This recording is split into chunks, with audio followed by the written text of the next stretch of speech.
पोरवोरे फ्लायओव्हराच्या कामाक लागून जावपी धुल्लाक लोक विटल्यात. हायकोर्टात जनहित याचिका.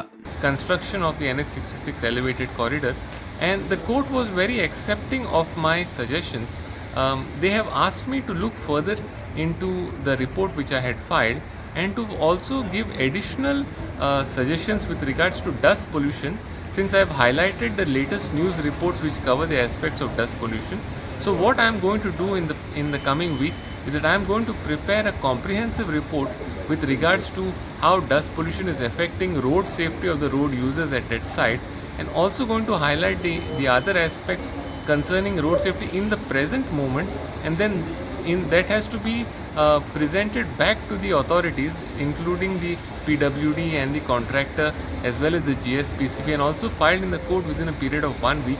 And thereafter the authorities, including the government of Goa through its PWD as well as other authorities, has been directed to act upon it within a period of 2 weeks and file their ATR, action taken report.